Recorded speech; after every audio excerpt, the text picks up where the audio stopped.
പോട്ടെ. താങ്ക്സ്.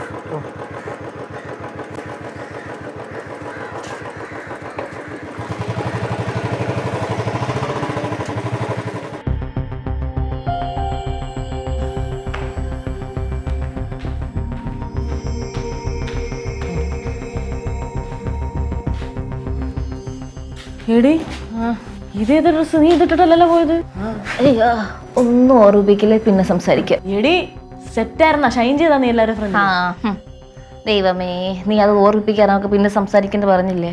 ചേടാ ഇതെന്ത് ഇത്ര ക്ഷീണം നിനക്ക്? ക്ഷീണവേ ഉള്ളൂ. തൽക്കാലം നീ ഒന്ന് മിണ്ടാതിരിക്കോ ചാരു. ചാരു അവന്തി വന്നല്ലോ, നമുക്ക് കാര്യം അവതരിപ്പിക്കാലോ. എന്ത് കാര്യം പറഞ്ഞു? എടി ഞാൻ നിന്റെ അടുത്ത് നേരത്തെ പറഞ്ഞില്ലേ അമ്മാവന്റെ ഓപ്പറേഷൻ ചെയ്യാനുള്ള പൈസയുടെ കാര്യം. അതിന് ഞങ്ങള് പല വഴി നോക്കിയടി, എവിടൊന്നും സെറ്റ് ആവണില്ല. അപ്പോഴേ ഇവരൊക്കെ കൂടി ഒരു സജഷൻ പറഞ്ഞു. എന്ത് സജഷൻ? നമ്മുടെ എക്സ് ഇല്ലേ, പുള്ളിയുടെ അടുത്ത് ചോദിച്ച് പൈസ വാങ്ങിച്ചാലോ? അയാള് പൈസ ഉണ്ടെങ്കിൽ നമുക്ക് വാങ്ങിക്കാം. അമ്മാവന്റെ ഓപ്പറേഷൻ എങ്ങനെയൊക്കെ ചെയ്താൽ പോരെ നമുക്ക്? ഓക്കെ ആണോ? ഞാൻ നോക്കി. അതിപ്പോ എന്താ പ്രശ്നം? പക്ഷെ ഒരു പ്രശ്നമുണ്ട്, അയാളങ്ങനെ വെറുതെ കാശരത്തില്ല. പിന്നെ അയാൾ വരുന്നൊരു ജോലിയുണ്ട്, ആ ഡീല് നമ്മൾ ഏക്കണം. എന്ത് ഡീല്? അത് ഒക്കെ അയാളുടെ ഏജന്റിന് മാത്രമേ അറിയത്തുള്ളൂ. ഏജന്റ് പറയോടി. എടി അപ്പൊ ആക്ച്വലി ഞങ്ങളുടെ സംശയം എന്താന്ന് വെച്ചാ ഇതൊക്കെ ഞങ്ങൾ ഏറ്റെന്ന് വെച്ചോ, ഈ സംഭവം പുള്ളിയെടുത്ത് പറഞ്ഞെല്ലാം സെറ്റാക്കിയെന്ന് വെച്ചോ, നീ ഞങ്ങളുടെ കൂട്ട് നിൽക്കുവോ? അതെന്താട്ടി അങ്ങനെ ടോക്ക്? എടി നമ്മുടെ അമ്മാവന്റെ കാര്യത്തിൽ നമ്മളല്ലേ ഫ്രണ്ടിൽ നിൽക്കേണ്ടത്, ഞാൻ എന്തിനും കൂടെ ഉണ്ടാവും. യെസ്, അപ്പൊ സെറ്റ്. അത് സെറ്റ്. ഈ ഡീല് ഏറ്റെടുക്കുന്നു. അപ്പൊ നമ്മൾ ആ ഡീലില് പൈസ സെറ്റ് ആക്കും അല്ലേ?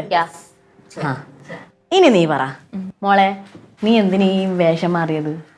അത് പിന്നെ അത് വലിയൊരു കഥയടിച്ചാരും. എന്നാ നീ ഷോർട്ടാക്കി പറ. പറയട്ടെ. എടി ഞാൻ ആ ഡ്രസ്സ് ഇട്ടുകൊണ്ട് കുറച്ചങ്ങ് ദൂരം പോയപ്പോഴേ ഒരു പട്ടി എന്റെ പുറകെ വന്ന്. ഞാൻ അതിനെ കണ്ട് പേടിച്ച് ഓടിയതാ.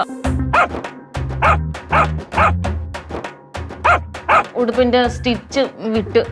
എടി എവിടത്തെ? ബൈക്കിലത്തെ. പിന്നെ ഞാൻ ഒരു വാടകയിൽ വെച്ച് അഡ്ജസ്റ്റ് ചെയ്ത്.